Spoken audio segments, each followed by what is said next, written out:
Brought to you by TechnoSpark 20 series smartphones.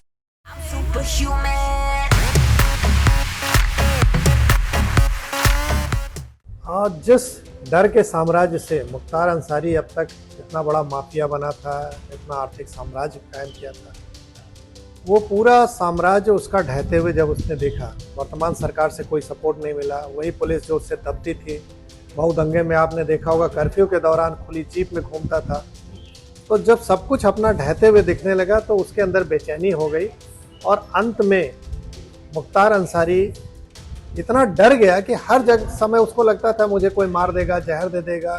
Shailendra Singh वो police अधिकारी हैं जिन्हें मुख्तार अंसारी की वजह से अपनी नौकरी छोड़नी पड़ी थी और नौकरी उस वक्त के सबसे बड़े राजनीतिक दबाव में छोड़नी पड़ी थी। अब मुख्तार अंसारी की मौत बांदा जेल में हो चुकी है और हमारे साथ शैलेंद्र सिंह हैं। शैलेंद्र जी स्वागत है। आपने तो वो दौर भी देखा और कल जो वाकया हुआ उसे भी देखा, क्या कहेंगे आप? आज जिस डर के साम्राज्य से मुख्तार अंसारी अब तक इतना बड़ा माफिया बना था, इतना आर्थिक साम्राज्य कायम किया था, वो पूरा साम्राज्य उसका ढहते हुए जब उसने देखा, वर्तमान सरकार से कोई सपोर्ट नहीं मिला, वही पुलिस जो उससे दबती थी, बहु दंगे में आपने देखा होगा कर्फ्यू के दौरान खुली जीप में घूमता था, तो जब सब कुछ अपना ढहते हुए दिखने लगा तो उसके अंदर बेचैनी हो गई और अंत में मुख्तार अंसारी इतना डर गया कि हर जगह समय उसको लगता था मुझे कोई मार देगा, जहर दे देगा या कोई स्लो पॉइजन दे देगा, इस तरह की बात करता था। न्यायालय में भी उसने अपनी बात रखी, तो ये उसी डर का नतीजा था और अंत में उसकी परिणति आपने देखा कि उसकी डेथ के रूप में, हार्ट अटैक के रूप में जैसा हुआ, तो जो किया था वही फल उसके सामने आया है। नहीं तो आपको क्या लगता है कि ये नेचुरल डेथ है, बिल्कुल एक नेचुरल डेथ है, या जो आरोप लगाता रहा, कुछ दिन पहले उसने स्लो पॉइजन देने की बात कही, आपको लगता है इस तरह की कोई चीज?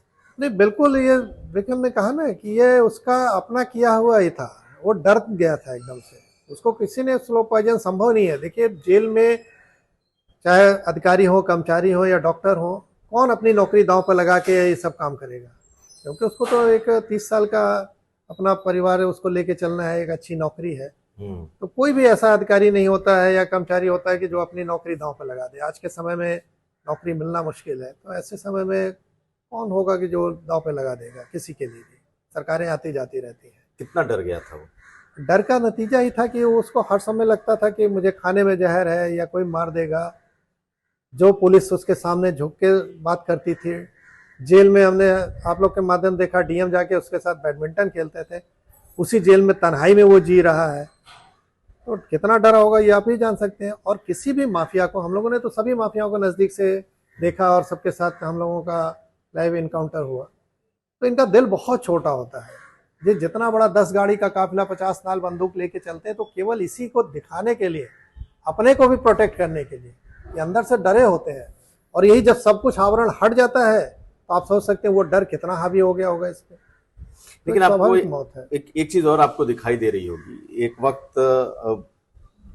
पॉलिटिकल सपोर्ट, प्रोटेक्शन बहुत ज्यादा रहा, जिसके बल पर मुख्तार अंसारी बना।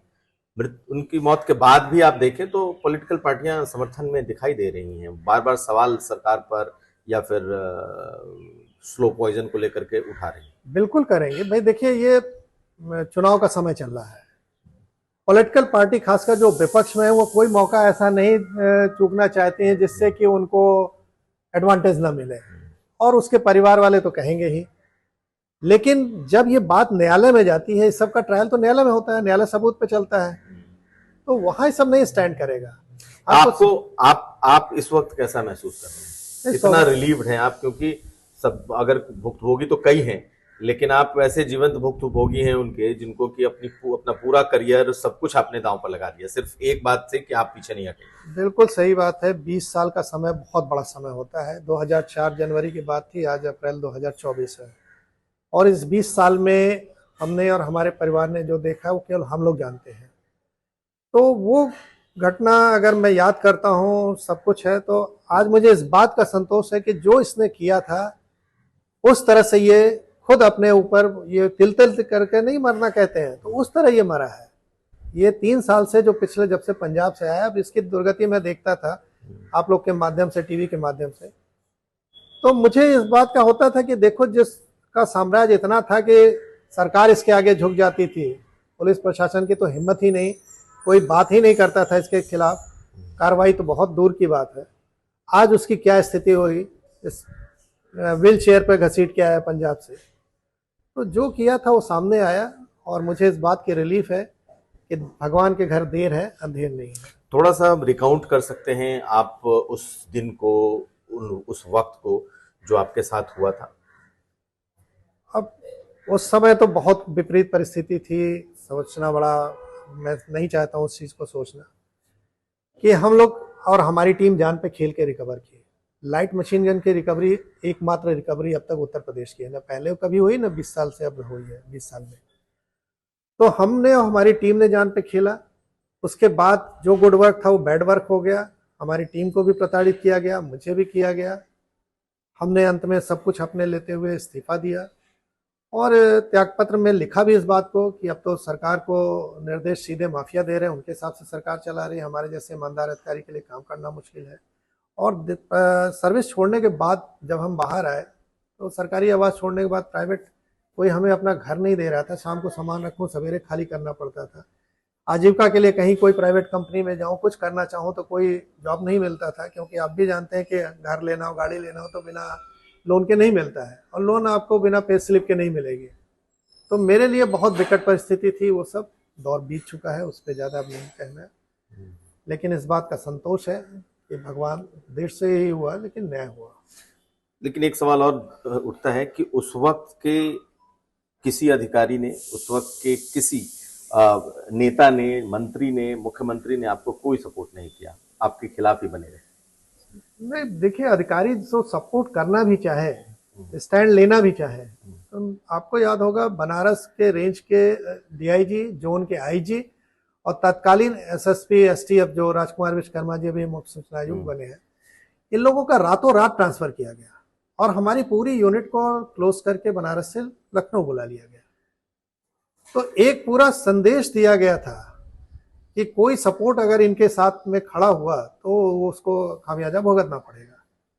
तो जब सरकार ही इतना तुल जाए कि नहीं, हम आउट ऑफ वे जाके क्रिमिनल को सपोर्ट करेंगे, एक माफिया को सपोर्ट करेंगे, और आपने देखा उन्होंने पोटा जो कानून एग्जिस्ट करता था उसको भी हटा दिया, जबकि सेंट्रल गवर्नमेंट का कानून था, स्टेट का नहीं था, लेकिन उसको भी परमिशन नहीं दिया उन्होंने, मुलायम सिंह ने। तो ऐसी दशा में कौन हमारे सपोर्ट में आएगा? सब लोग डरते हैं, अपने परिवार है, नौकरी है, सबको अपना जान प्यारी है, तो सबने किनारा कर लिया था। और मैं भी नहीं जानता था, मतलब सोचता था कि अब किसी से सपोर्ट मिलेगा। जो भी किया अपने दम पे किया हमने। जिस वक्त आप ये सब झेल रहे थे, उस वक्त आपको इस बात का सुकून था कि आपने ठीक किया है, या कहीं लगा कि इतना कुछ करने के बाद भी, क्योंकि ये घटना 2004-05 की थी और 2016-17 तक तो बहुत आराम से ये लोग ऑपरेट करते रहे, तो आपको लगा कि आपको सुकून है, या फिर लगा कहीं गलती भी होगी? नहीं नहीं, गलती का एहसास तो नहीं था, क्योंकि मैं तो अपना कर्तव्य कर रहा था। तो मुझे इस बात का सुकून था कि जिस चीज की मैं तनख्वाह ले रहा था, जब मैं भर्ती हुआ तो पब्लिक सर्वेंट के रूप में भर्ती हुआ, जनता के सेवक के रूप में। तो जब तक मैं अपनी तनख्वाह जनता से लेता रहा, हमारी तनख्वाह सरकार नहीं देती है, हमारी तनख्वाह जनता देती है, और हम बोले भी जाते हैं लोक सेवक, पब्लिक सर्वेंट, तो तब तक मैंने अपना निष्पक्ष काम किया। इस बात का मुझे संतोष था। दुश्वारियां थी, लेकिन संतोष बड़ा था मेरा, और इसीलिए मैं आज तक जो भी आपने देखा होगा, वर्तमान समय में भी गौ सेवा पे जो काम कर रहा हूँ, मैं एक रचनात्मक कार्य कर रहा हूँ, ग्रीन एनर्जी पे, ऑर्गेनिक फूड पे काम कर रहा हूँ। अगर मैं कहीं भी दुखी होता तो अब तक मैं मर खप गया होता या आत्महत्या कर लेता, तो वो नौबत नहीं मेरे अंदर आई। पॉजिटिविटी बनी रही। अच्छा, एक मुझे फील हुआ कि मैंने जो किया सही किया और सही का साथ दिया, और इसीलिए मैं आज आपके सामने हूँ इस रूप में। और जो गलत किया था वो कल देखा आपने जेल में कैसे हार्ट अटैक से था। लेकिन एक बात है ना कि कोई आदमी अपनी नौकरी छोड़ता नहीं है। 9 साल की नौकरी, वो भी पुलिस के अधिकारी की, डीएसपी की नौकरी आपने छोड़ी थी। थोड़ा ये बताएं कि जब आपने छोड़ा उस वक्त की आपकी मनस्थिति, तो आपने बताया भी, मनस्थिति भी बताएं, और आखिर आपने उसके बाद कैसे अपना जीवन चलाया, क्योंकि उसके बाद से 20 साल, आज आप 30 साल के आसपास आपकी नौकरी होती, तो कैसे आप चले? देखिए बात सही है, जब ये सर्विस छोड़ी तो मैंने घर में किसी से कंसल्ट नहीं किया, और मैं इस्तीफा भी जब भेजा जहां एसटीएफ कार्यालय से बाहर निकल के पीसीओ से भेजा मैंने फैक्स राज्यपाल महोदय को, क्योंकि हमारे नियुक्ति तो वही करते हैं। हमारे वरिष्ठ अधिकारी को भी नहीं पता था कि मैं रिजाइन कर चुका। उसके इस्तीफा देने के 4 घंटे बाद तक मैं सरकारी काम में करता रहा, किसी को आभास भी नहीं हुआ कि मैं इस्तीफा दे दिया हूँ। घर पे आया, मीडिया में कहीं से लीक हो गया कि इस्तीफा दे दिया है, तमाम घर पे लोग आए, तो मिसेस को भी नहीं पता था मेरे कि मैं इस्तीफा दे चुका हूँ। उसको टीवी के माध्यम से पता चला जब देख रही थी, और लोग इंटरव्यू आप लोग आके ले रहे थे मीडिया के लोग, तो उसने समझा कोई काम किए होंगे, उस पर इंटरव्यू चल रहा होगा। लेकिन जब देखा इस्तीफा तो आप समझ सकते हैं कि घर में किसी को नहीं पता, आपके वेल विशर को किसी को नहीं पता, और आप इस्तीफा इतना बड़ा स्टेप ले चुके हैं, तो विकट स्थिति थी। लेकिन मैंने धीरे धीरे पूरे परिवार को, अपने घर वालों को, अपने वेल विशर्स को समझाया कि वहाँ मेरे लिए परिस्थिति अनुकूल नहीं थी काम करने की। जिस कंडीशन में मुझसे कहा जा रहा था काम करने के लिए, वो कंडीशन मैं नहीं सह सकता था, क्योंकि मैं अपनी अंदर से जो आत्मा हमारे दुख करती थी कि आप जिसकी तनख्वाह ले रहे हैं और उसी का काम नहीं कर पा रहे हैं। तो मुझे लगा कि मैं बाहर आके काम करूं, और मैं चुपचाप फिर बाहर आ गया। पत्नी और बच्चों का क्या इस वक्त? नहीं, स्वाभाविक है, पत्नी बच्चे सब लोग कष्ट तो झेलते हैं, एक अच्छी लाइफ मिलती। हमें अरेस्ट भी किया गया 2-2 बार, वो भी देखा इन लोगों ने कि जिस जगह हजरतगंज सीओ हम थे, उस थाने में हम बंद रहे, उस जेल में बंद रहे जहां हम लोगों को बंद करते थे। तो ये सब घटनाएं हुई, बहुत कठिन परिस्थिति थी, अब उसको मैं नहीं याद करना चाहता हूँ। आपकी कुछ तस्वीरें भी मैं उस वक्त की अरेस्टिंग जी, की देख रहा था, जी, वो जी। तस्वीरें ऐसी हैं जो शायद कोई अधिकारी देखना भी नहीं चाहेगा, जी, उस जी। तरह की। लेकिन कभी मुलायम सिंह यादव जो कि मुख्यमंत्री थे, या उस स्तर के किसी नेता ने कभी आपको ये नहीं कहा कि आपने अच्छा काम किया, चलो जो हुआ सो हुआ? नहीं, मुलायम सिंह तो हमारे नाम से ही चिढ़े हुए थे उस समय। आपने देखा होगा कि मुलायम सिंह उस समय इतना चिढ़ गए थे कि वो मेरा नाम, मीडिया ने कहीं, वो बनारस गए थे, पूछ लिया, इस्तीफा देने की बात है, और एकदम से चिढ़ गए, और मीडिया ने हेडिंग लगाई कि शैलेन का नाम लेते हैं मुलायम को मिर्ची लगी। तो स्थिति तो सपोर्ट सरकार से तो नहीं थी। हाँ, योगी आदित्यनाथ जी ने जरूर फोन किया था मेरे घर पे, और उन्होंने कहा था कि हम आपके साथ हैं। तब तो वो सांसद रहे होंगे। हाँ, सांसद थे तब, और उन्होंने घर पे फोन करके आश्वस्त किया सबको, हम लोग आपके साथ हैं।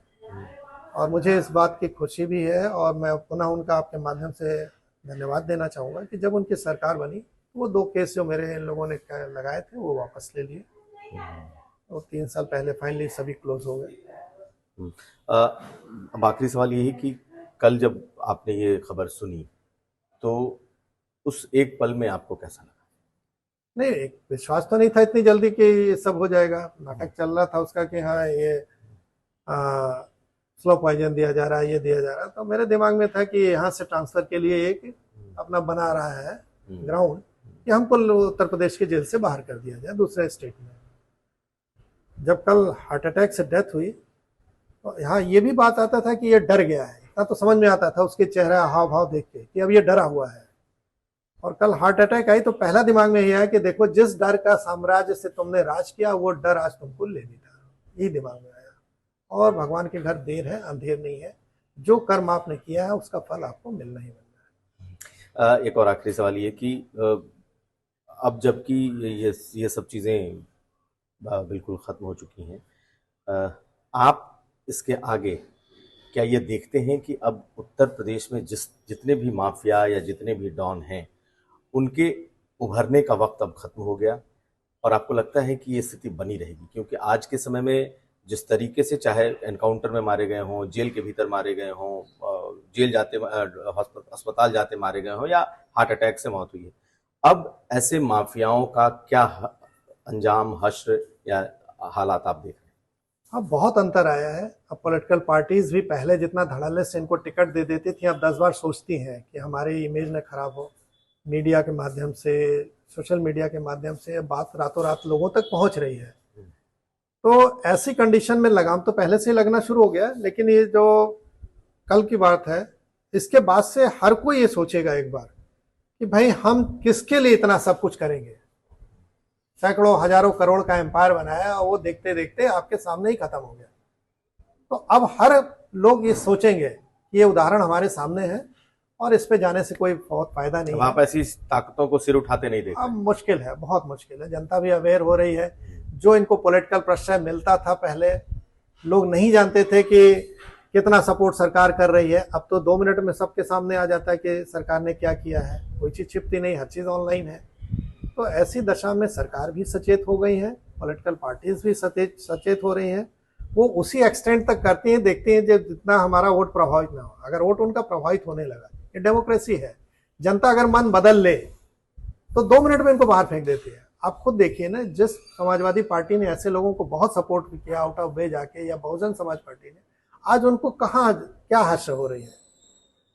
तो जनता संदेश दे चुकी है और लगातार दे रही है, तो समझ में आ गया है लोगों को। सर बहुत शुक्रिया बात करने के लिए। Thank you. तो हमारे साथ थे शैलेंद्र सिंह, इन्होंने अपना वो अनुभव हमारे साथ शेयर किया जो एक युवा अधिकारी होते इन्होंने फेस किया था। और अगर कोई, यूं तो बहुत सारे विक्टिम हैं, पीड़ित हैं, लेकिन एक जीते जागते ऐसे उदाहरण जिन्होंने खुद एक उदाहरण पेश किया कि किस तरीके से ड्यूटी की जाती है और किस तरीके से कभी भी अपने स्वाभिमान को दांव पर नहीं लगाया जा सकता। बहुत शुक्रिया सर आपका। कुमार अभिषेक, लखनऊ।